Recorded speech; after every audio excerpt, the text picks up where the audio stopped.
बिस्मिल्लाहिर्रहमानिर्रहीम। आप लोग देख रहे हैं मेरा यूट्यूब चैनल बायोलॉजी ब्रेकडाउन। आज हम क्लास 10 के बायोलॉजी का कोर्स स्टार्ट कर रहे हैं। इससे रिलेटेड जितनी भी बुक एक्सरसाइज रिलेटेड वीडियोस थी वो मैं आप लोगों के लिए इस यूट्यूब चैनल पर अपलोड कर चुकी हूँ। आप लोग जाके ज़रूर विजिट कीजिएगा, आप लोगों को फ़ायदा होगा। किसी भी किस्म के कोई क्वेश्चन के आंसर में आप लोगों को मसला हो रहा है तो वो आपको यहाँ इस यूट्यूब चैनल पर मिल जाएगा। जो हम स्टार्ट करने लगे हैं वो हमारे लेक्चर्स हैं रिलेटेड टू बायोलॉजी ग्रेड 10 से रिलेटेड। बायोलॉजी ग्रेड 10 की चूंकि एक न्यू बुक आई है तो इससे रिलेटेड लेक्चर्स जो हैं वो सब आपको जो है वो इस यूट्यूब चैनल पर हम आहिस्ता आहिस्ता करके ग्रेजुअली मैं अपलोड करती रहूँगी। आप लोगों के लिए साथ रहिएगा, देखते रहिएगा वीडियोस, ताकि आप लोगों को पेपर्स में एग्जाम्स के दौरान किसी भी किस्म की कोई प्रॉब्लम ना हो, हर तरह का कॉन्सेप्ट आपका क्लियर हो जाए। इस बुक से रिलेटेड जितने यूनिट्स हैं जो हमने पढ़ने हैं अपने इस साल क्लास 10 में, वो फर्स्ट यूनिट डाइजेस्टिव सिस्टम है, उसके बाद सर्कुलेटरी सिस्टम है, फिर रेस्पिरेटरी सिस्टम है, फिर यूरिनरी सिस्टम है, nervous system, reproduction, inheritance. Starting में आपकी बुक में जो है वो सारे सिस्टम्स दिए गए हैं। उसके बाद इनहेरिटेंस का एक यूनिट है, उसके बाद डिजीजेस है, इम्यूनिटी है, बायोटेक्नोलॉजी और बायोस्टैटिस्टिक्स एंड डाटा एनालिसिस का एक यूनिट आपने start. Chapter number 1 digestive system. हमारा चैप्टर नंबर 1 डाइजेस्टिव सिस्टम में सबसे पहले आपको एक इंट्रोडक्शन दिया हुआ है जिसमें बताया गया है कि man like all other animals need energy for the maintenance of his life processes. तमाम इंसानों को भी, जैसे बाकी ऑर्गेनिजम्स हैं, बाकी एनिमल्स हैं, उनकी तरह मैंस को भी जो है वो, ह्यूमन बींग्स को भी जो है वो एनर्जी की ज़रूरत होती है और अपने लाइफ के प्रोसेसेस को मेंटेन करने के लिए भी एनर्जी की ज़रूरत होती है। एनर्जी कहाँ से हासिल होती है? Energy comes from the metabolism of food substances which need to be digested. वो फूड जो कि हम खाते हैं, खाने के बाद उसमें मेटाबॉलिज्म का प्रोसेस होता है और वो डाइजेस्ट होता है और वो एनर्जी में कन्वर्ट हो जाता है। Food consist of carbohydrates, proteins and fats. तो जो फूड हम खा रहे होते हैं उसमें क्या क्या चीज़ें मौजूद होती हैं? उसमें कार्बोहाइड्रेट्स होते हैं, प्रोटीन्स होते हैं और फैट्स होते हैं। They are very large molecules. ये बहुत बड़े मॉलिक्यूल्स होते हैं, प्रोटीन के भी, कार्बोहाइड्रेट्स के भी, फैट्स के भी। तो हमें ज़रूरत होती है, चूंकि ये इतने बड़े बड़े मॉलिक्यूल्स डाइजेस्ट नहीं हो सकते होते हैं, लिहाजा every cells of the body needs these molecules for its proper functioning. Body के हर सेल को इन मॉलिक्यूल्स की ज़रूरत होती है। कुछ सेल्स को कार्बोहाइड्रेट्स की ज़रूरत होती है, कहीं पर प्रोटीन की ज़रूरत होती है, कहीं फैट्स की ज़रूरत होती है। तो ये इतने बड़े बड़े मॉलिक्यूल जाकर अपना फंक्शन जो है वो प्ले नहीं कर सकते हैं सेल के अंदर। Digestive system perform ingestion, digestion, absorption, assimilation and egestion.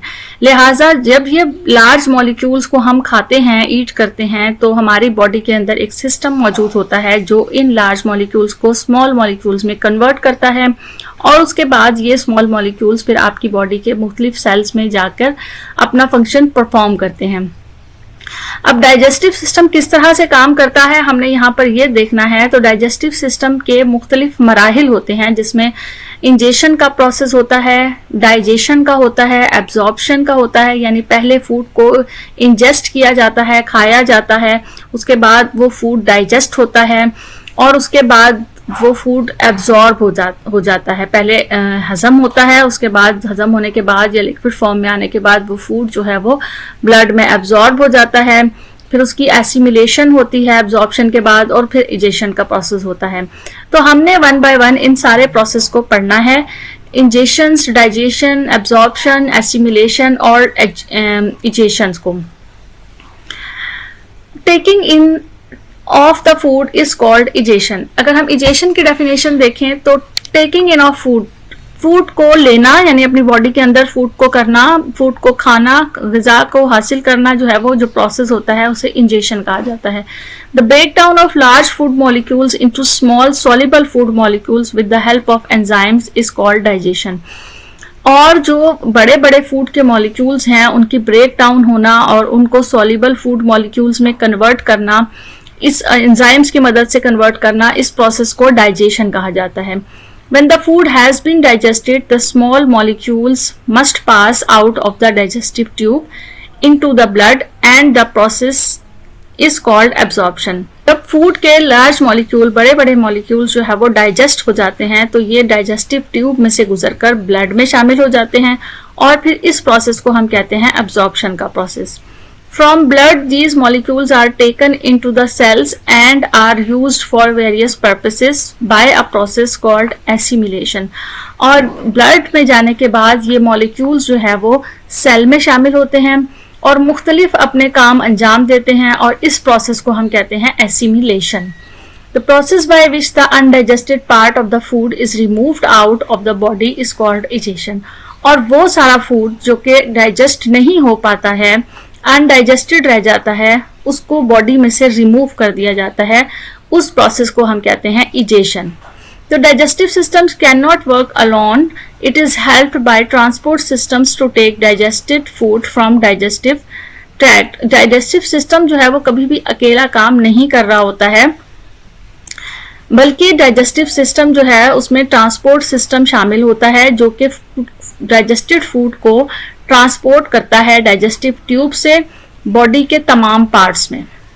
तो इस पैराग्राफ में हमने इन सब की डेफिनेशंस को समझा कि इंजेशंस क्या होता है, डाइजेशन क्या होता है, एब्जॉर्प्शन क्या होता है, एसिमिलेशन क्या होता है और इजेशन क्या होता है. इंजेशन जो है वो इन शॉर्ट फॉर्म अगर हम कहें तो फूड का हासिल करना. उसके बाद डाइजेशन जो है वो एंजाइम्स की मदद से बड़े मॉलिक्यूल्स का छोटे मॉलिक्यूल्स में डाइजेस्ट होना.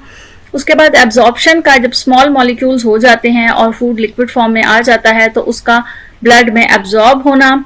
और उसके बाद एसिमिलेशन वो प्रोसेस है जिसमें ब्लड से फूड ट्रांसपोर्ट होता हुआ सेल्स में चला जाता है और अपना काम अंजाम देता है. और उसके बाद लास्ट जो प्रोसेस होता है, जो अनडाइजेस्टेड फूड होता है, वो बॉडी में से रिमूव हो जाता है, जिसे इजेशन कहा जाता है. हमने जो 1.2 टॉपिक पढ़ना है वो है हमारा human alimentary canal. Human alimentary canal में organs which take parts in the process of digestion make the digestive system. Human alimentary canal basically एक ऐसी कैनाल है जिसमें वो ऑर्गन्स जो कि डाइजेशन के प्रोसेस में हिस्सा ले रहे होते हैं और डाइजेस्टिव सिस्टम का पार्ट होते हैं, उसे हम ह्यूमन एलिमेंट्री कैनाल पूरा कहते हैं. And the human digestive system consist of 2 sets of organ. Humans का जो डाइजेस्टिव सिस्टम है वो 2 सेट्स पर मुश्तमिल होता है, जिसमें नंबर 1 पर एलिमेंट्री कैनाल होती है और नंबर 2 पर डाइजेस्टिव ग्लैंड्स होते हैं. तो अगर हम एलिमेंट्री कैनाल की बात करें तो alimentary canal is concern with ingestion, digestion, absorption, egestion और अनडाइजेस्टेड फूड. एलिमेंट्री कैनाल में ये सारे प्रोसेस हो रहे होते हैं जो हमने ऊपर पैराग्राफ में पढ़े कि इंजेशन का प्रोसेस भी, डाइजेशन का, एब्जॉर्प्शन, इजेशन, अनडाइजेस्टेड फूड का प्रोसेस, यहाँ तक सारे प्रोसेस जो है वो एलिमेंट्री कैनाल के अंदर होते हैं.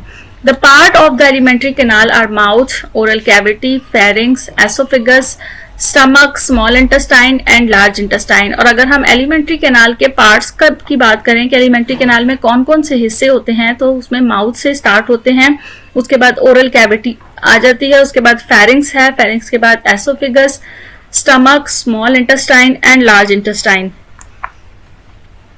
यहाँ पर आप इसको डायग्रामेटिकली देख सकते हैं. पहले ओरल कैविटी है, उसके बाद ये फेरिंग्स, फेरिंग्स के बाद एसोफेगस, ट्यूब लाइक स्ट्रक्चर आ जाता है, उसके बाद स्टमक, स्टमक के बाद स्मॉल इंटेस्टाइन, यहाँ पर ये जो आपको नजर आ रही है स्मॉल इंटेस्टाइन, और ये जो है वो लार्ज इंटेस्टाइन, और उसके बाद इजेशन के प्रोसेस के लिए रेक्टम मौजूद होता है.